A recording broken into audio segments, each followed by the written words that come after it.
இந்த பதிவு பார்க்க போகிற அத்தனை அன்பர்களுக்கும் அடியார்களுக்கும் அடியனுடைய பணிவான வணக்கங்களை தெரிவிச்சுக்கிறேன். அன்பினை பெறுவாயாகில் ஆதர்மங்கள் அனைத்தும் நீங்கி துன்பமும் தவிர்ந்து போகும், துயரம் இங்கு உண்டோ சொல்வாய். இந்த பதிவில் நம்ம சுந்தரர் பெருமானுடைய வரலாறு முந்தின பதிவில் பார்த்தோம். அதுக்கு மேலே தொடர்ந்து வீடியோ எடுக்கிறதுக்கு அதாவது என்கிட்ட இருக்கிற இந்த பொருட்களில் வசதி இல்லை. அதனால் தொடர்ந்து முழு அளவில் கதை சொல்ல முடியல. நானே சொன்னாலும் அதுவே உடச்சிடுது 2-3 துண்டாக. அதனால் நானே குறைச்சி 2-3 பதிவாக போட்டுடலாம் அப்படின்னு நினச்சிருக்கேன். ஏன்னா இவங்களுடைய வரலாறு மிக நீண்டது. அதை சுருக்கிறதே கஷ்டமாக இருக்குது. அதுலேயும் இன்னும் சுருக்கி நான் ஒரு கதை வடிவத்தில் சொல்லிகிட்ருக்கேன். இப்போது முந்தின பதிவில் பறவையாரை சந்தித்தார். அண்ணலும் நோக்கி அவளும் நோக்கி பறவையாரும் சுந்தரரும் ஒருத்தர் மனசில் ஒருத்தர் மேலே இருக்கிற அந்த பிரியத்தை வளர்த்துக்கிறாங்க. அங்கே முந்தின பதிவை நிறுத்தி இருக்கோம். இந்த பதிவில் அதோட தொடர்ச்சியை பார்க்க போகிறோம். இது முன்னாடியே திட்டமிட்டது இறைவனால். நீங்கள் 3 பேரும் பூலோகத்தில் போய் பிறந்து இருந்துட்டு வாங்க அப்படின்னு சொன்னதுனால இவங்க வந்தாங்க. அனிந்திதை, கமலினி, இவர் ஆளாள சுந்தரர் 3 பேரும் பூமிக்கு வந்தாங்க இறைவனுடைய கட்டளைப்படி. இப்போ அந்த நேரம் நெருங்கி இருக்குது. அதனால் இவங்களுக்கு ஒருத்தருக்கு ஒருத்தர் அந்த வாய்ப்பு, அந்த சந்தர்ப்பம் கிட்டுச்சு. ஒருத்தர் மேலே ஒருத்தர் பிரியத்தை காமிக்கிறாங்க. அப்போ இது இறைவனுடைய கட்டளை இல்லையா? அப்போ இறைவனே துணை இருந்து, சுந்தரருக்கு அவர் தானே எல்லாமா இருக்கார். அவர் என்ன பண்ணுறாரு, 2 பேருக்கும் இறையருளால் திருமணம் நடக்குது. வேத விதிப்படி திருமணம் நடக்குது.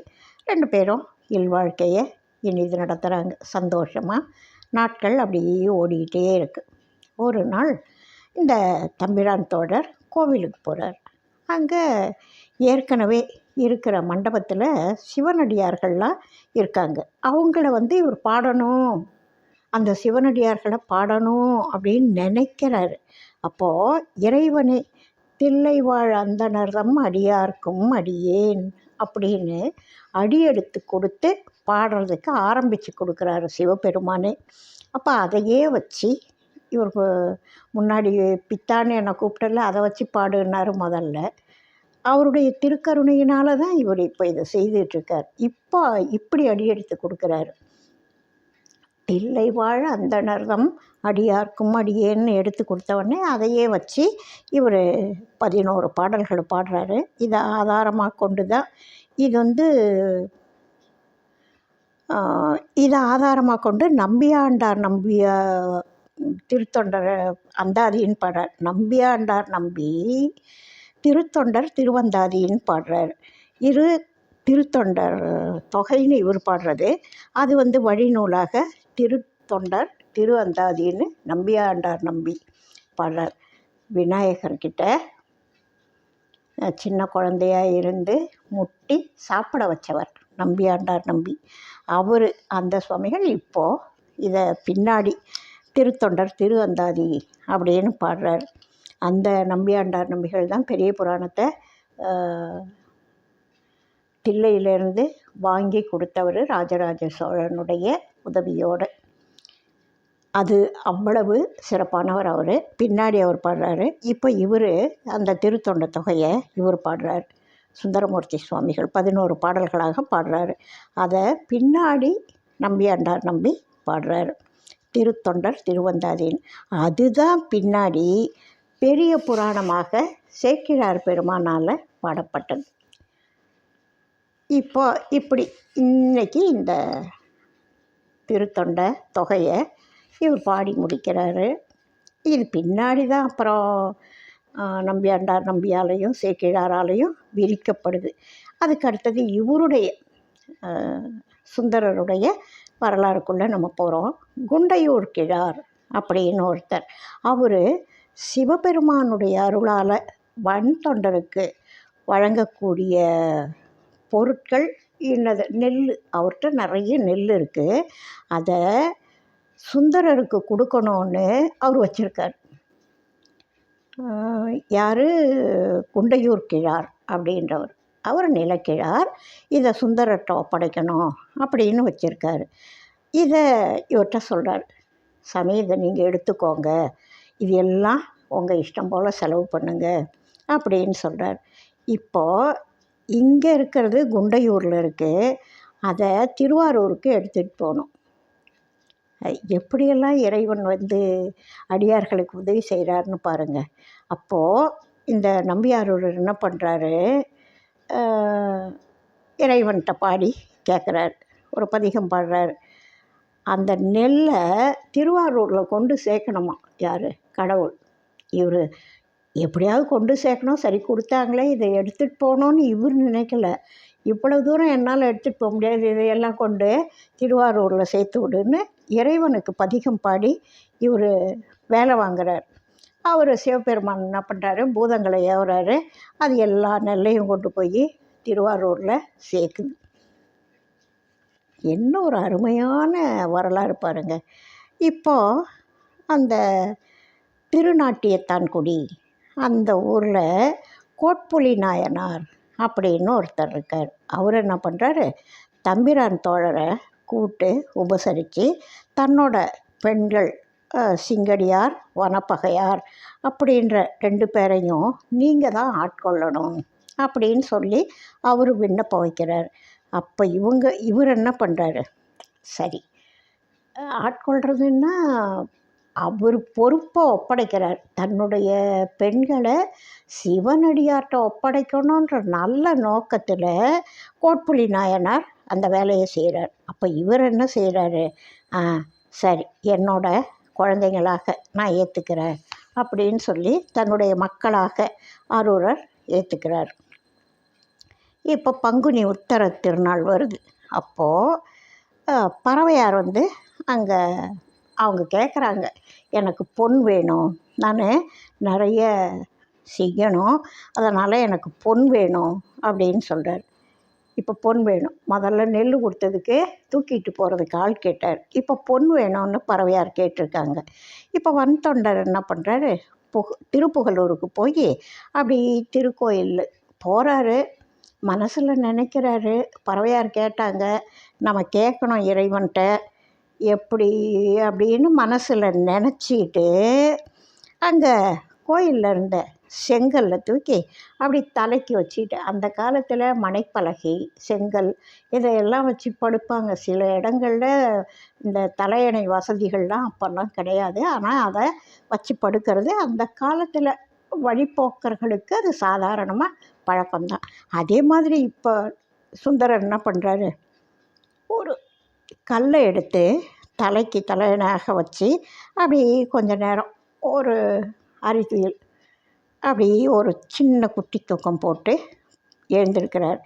அந்த செங்கல்லாம் தங்கக்கட்டிகளாக இருக்குது, பொன்னாக மாறி இருக்குது. அதை பார்த்த உடனே ஆஹா, சிவபெருமான் பறவையார் கேட்டதுக்காக பொன் கொடுத்துருக்காரு அப்படின்னு ரொம்ப சந்தோஷப்பட்டு அப்போ இவங்களுக்கு எல்லாமே இறைவனை பதிகம் பாடுற வேலை தான். கேட்குறதா இருந்தாலும் அங்கே தான், நன்றி சொல்லணுன்னாலும் அங்கே தான். அதே மாதிரி திரும்ப சில பதிகங்களை பாடி பறவையார்கிட்ட இந்த பொன்னான செங்கல்ல கொடுக்குறாரு. அதுக்கப்புறம் இப்போ பறவையார் அவங்க என்ன செலவு செய்யணுமோ செய்வாங்க. இப்போது திருமுதுகுன்றம், இப்போ அது விருத்தாஜலம் அப்படின்னு சொல்கிறாங்க. இப்போது திருமுதுகுன்றம் அதுக்கு போகிறார். அதாவது வயதில் மூத்த மலை விருத்தாசலம், அதாவது திருமுதுகுன்றம் அப்படின்ற பேர். அப்போது அந்த ஊருக்கு போகிறார். அங்கே இறைவனுடைய அருளால் 12,000 பொன் கிடைக்குது. 12,000 பொன் இறைவா.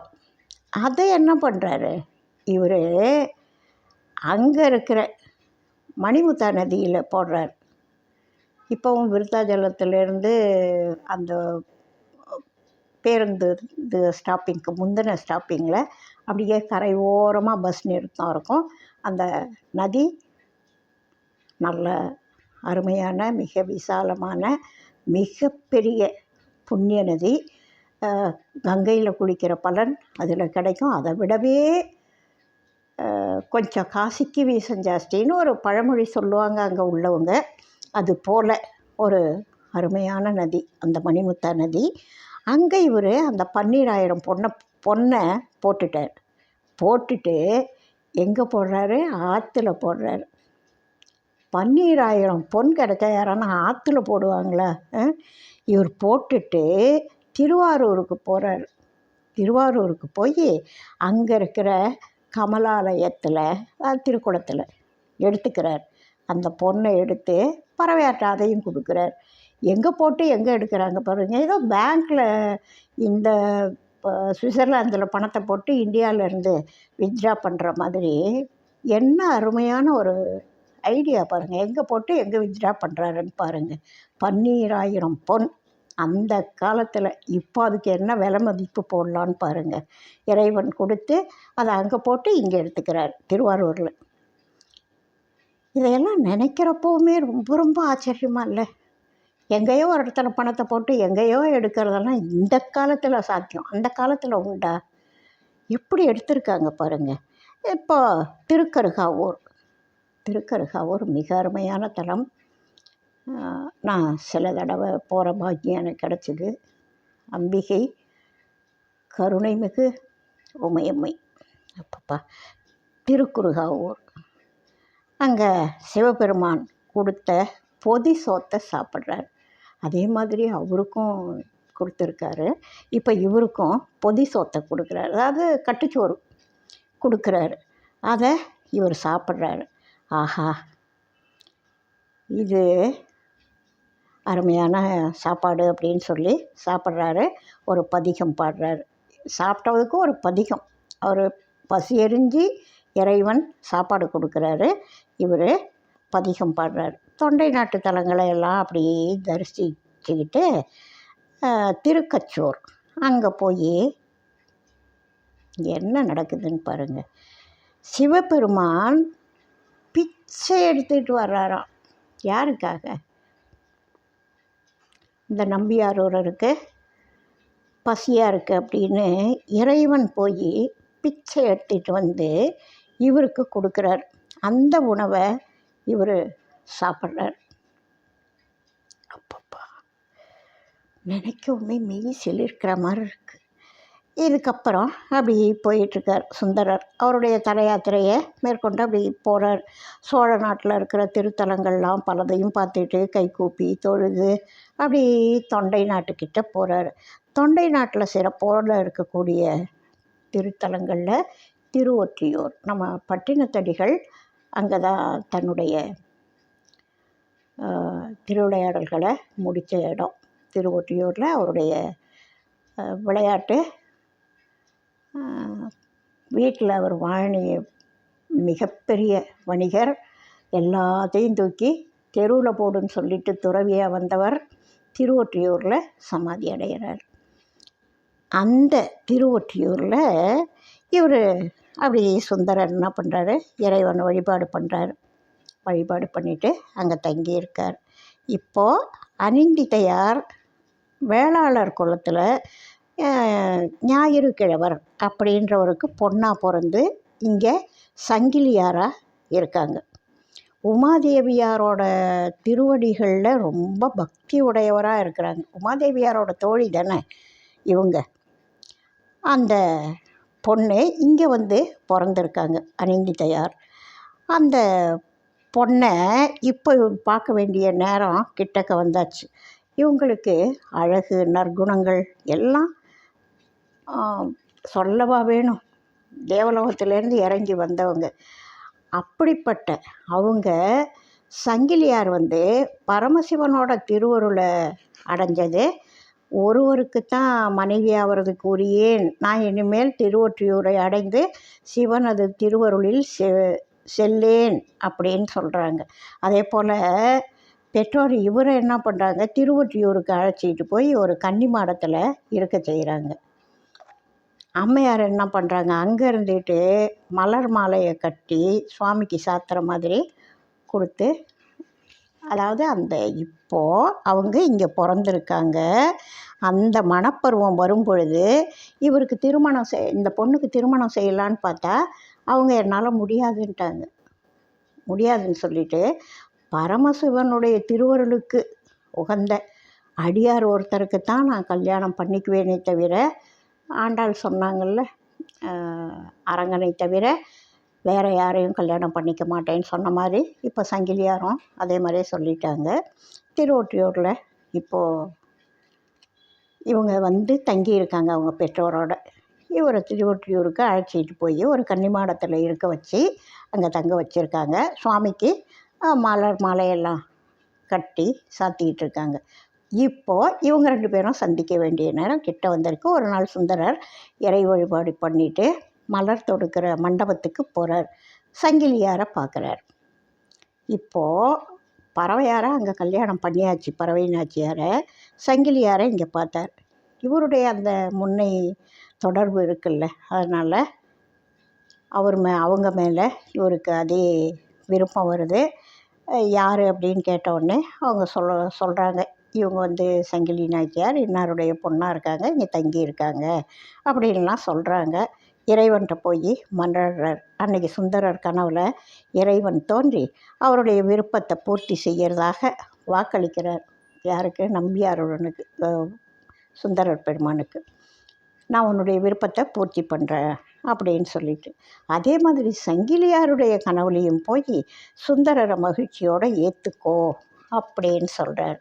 இப்போ அடுத்த நாள் கோயிலுக்குள்ளே இருக்கிற மகிழ மரத்தடியில் நான் என்றைக்கும் உன்னை பிரிய மாட்டேன் அப்படின்னு சொல்லி இவர் அவங்களுக்கு ஒரு வாக்குறுதி தரணும்ல, ஒரு பொண்ணை திருமணம் பண்ணிக்கிறப்போ. அது மாதிரி சங்கிலியாருக்கு சபதம் பண்ணி கொடுக்குறார். அதுக்கப்புறம் சிவனடியார்கள்லாம் முன்னே இருந்து இவங்க 2 பேருக்கும் சிறப்பாக திருமணம் பண்ணி வைக்கிறாங்க.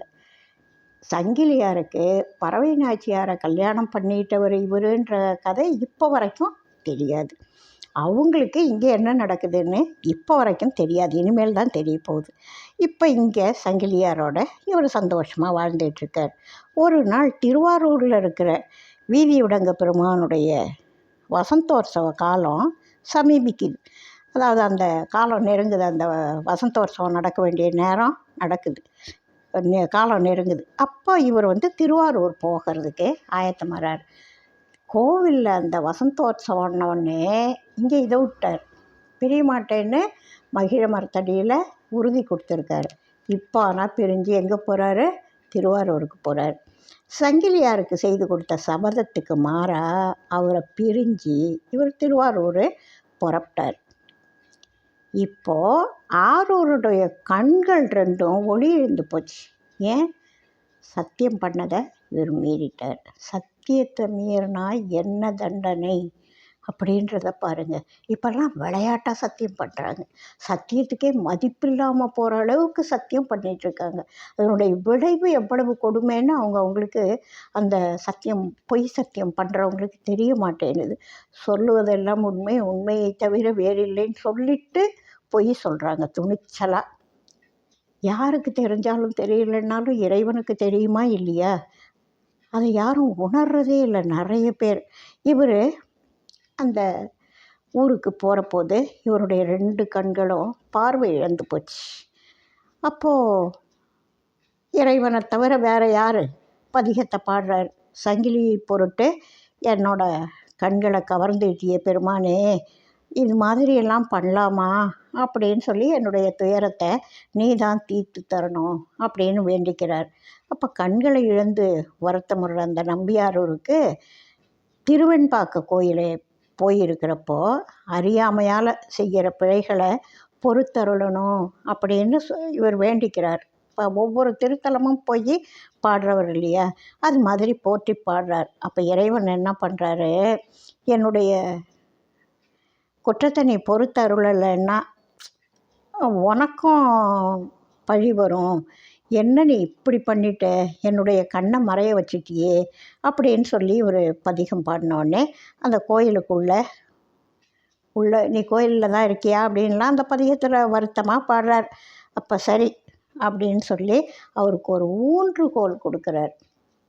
கண்ணு தெரியாதவங்களுக்கு ஊன்றுகோல் கொடுக்குறார். எப்படியாவது தொட்டு தடவி நீ தட்டி அந்த ஊன்றுகோலினுடைய உதவியால் 2 கண்ணும் தெரியல, குறைஞ்சபட்சம் ஒரு ஊன்றுகோலாவது தரேன், இதை வச்சுக்கிட்டு நீ போ அப்படின்னு முதல்ல ஊன்றுகோல் கொடுக்குறார். அதுக்கப்புறம் அதை வச்சுக்கிட்டு சரி கிடைச்ச வரைக்கும் சந்தோஷம், ஒரு ஒத்தாசை கிடைச்சிதே அப்படின்னு சுந்தரர் அப்படி போயிட்டே இருக்கிறாரு திருத்தலங்கள் தோறும். காஞ்சிபுரம் போகிறார். அங்கே இவருக்கு அங்கே திருத்தலங்களில் போகிறப்ப எனக்கு கண்ணை கொடு அப்படின்னு இவர் வேண்டுவாரா இல்லையா, அது மாதிரி வேண்டி பாடுறார். அப்போது இவருக்கு இடக்கண்ணில் பார்வை தெரியுது. 2 கண்ணும் ஒன்றா தானே பார்க்கும், கண் 2ஆக இருந்தாலும் பார்வை ஒரு இடத்த ஒன்றை தான் பார்க்கும் இல்லையா. அதில் இடக்கண்ணில் பார்வை வருது. முதல்ல எல்லாம் இறைவனுடைய திருவிளையாடல். ஒரு கண் பார்வை வருது, ஒரு கண்ணில் இன்னும் பார்வை வரல. அங்கே இருந்து அப்படியே போயிட்டு திருவாவடுதுறை அடையிறாரு.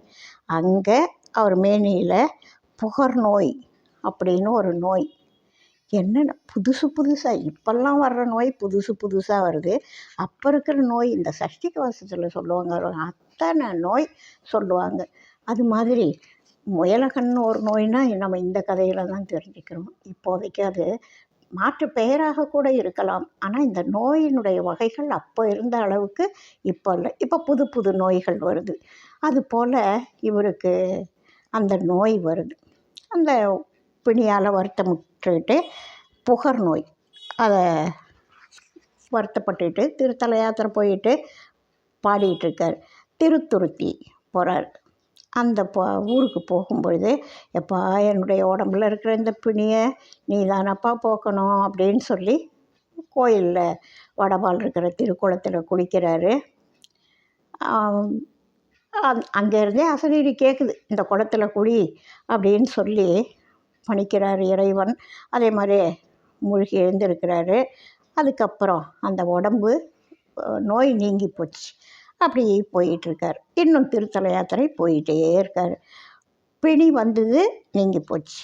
அதுக்கப்புறம் பல தலங்களை போற்றி திருவாரூரை அடையிறார். மறுபடியும் இறைவனை அர்த்த ஜாமத்தில் வழிபட போயிட்டு அடியேன துன்பக்கடல்லேருந்து கரையேற்றி வலக்கண்ணையும் தந்தருளணும் அப்படின்னு வேண்டிக்கிறார். இடக்கண் பார்வை தானே வந்திருந்தது, நான் உனக்கு மீளா அடிமை இல்லையா அப்படின்னு சொல்லி பாடுறார். அதை செய்த பிறகு இவருடைய வலக்கண்ணும் பார்வை திரும்புது. இறைவன் அந்த பார்வையை கொடுத்து அருள் பண்ணுறாரு. இதுக்கப்புறம் இப்போது சங்கிலியாரை இவர் கல்யாணம் பண்ணிட்ட கதை பறவையாருக்கு தெரியுது.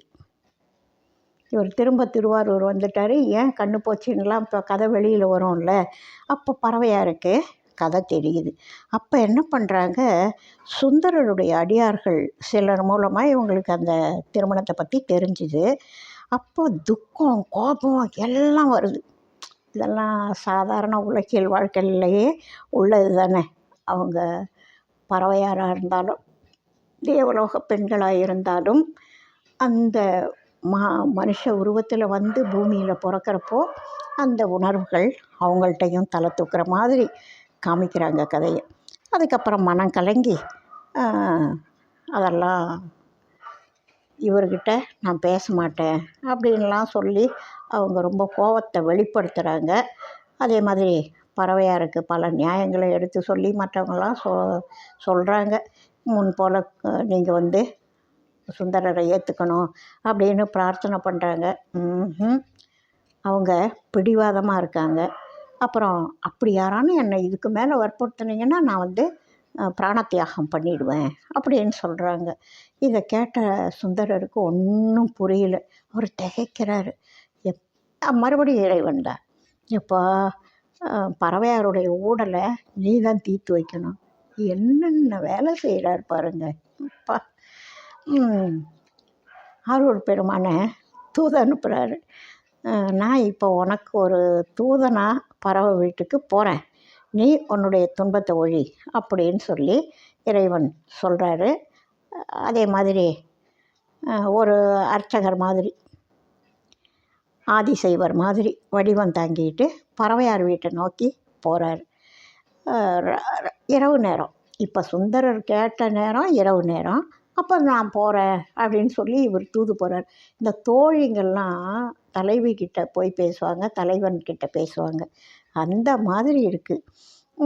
அங்கே தெருக்கதவு மூடி இருந்தது. பறவையே கதவை திற அப்படின்னு சொல்லி கூப்பிடுறார். தூக்கம் இல்லாமல் ஏற்கனவே அவங்க மன உளைச்சல் இருக்கும்ல, தன்னுடைய கணவர் இப்படி பண்ணிட்டாருன்னு. அவங்க தூக்கம் இல்லாததுனால அப்படி சொன்ன உடனே வந்து கதவை திறந்தாங்க. சுவாமி, நீங்கள் இங்கே எழுந்தருளி வந்த காரணம் என்ன அப்படின்னு கேட்குறாங்க.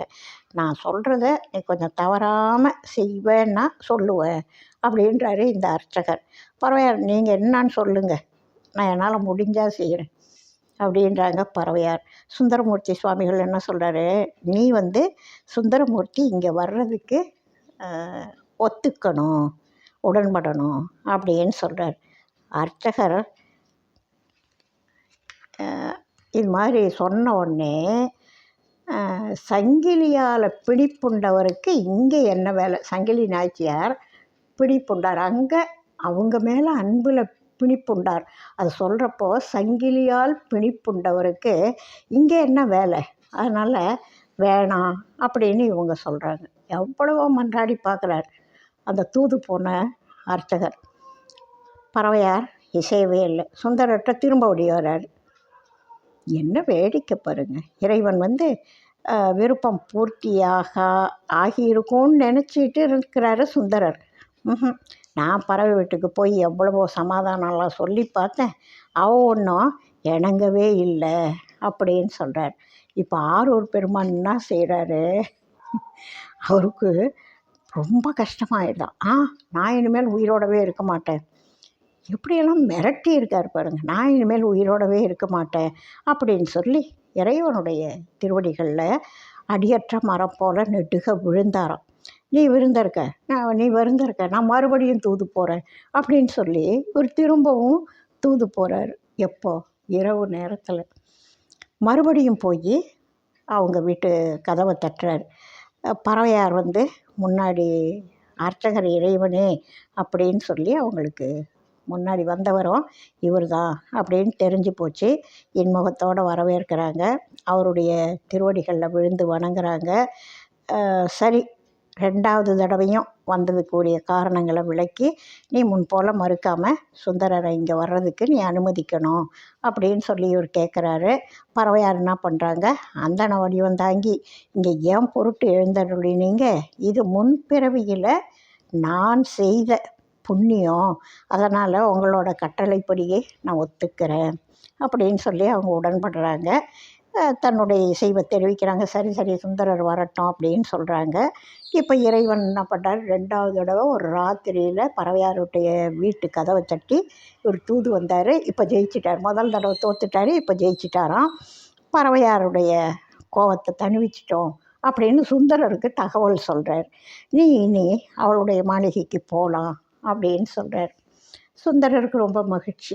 ஆஹா, போகம் மோட்சம் 2யும் தரவல்லவர் நீங்களே அப்படின்னு சொல்லிவிட்டு, நான் உங்களுக்கு என்ன கைமாறு பண்ணுவேன் அப்படின்னு சொல்லிவிட்டு இறைவன் கிட்ட இவர் சொல்லி வேண்டிக்கிறாரு, வணங்குறாரு. இறைவன் மறைஞ்சார்.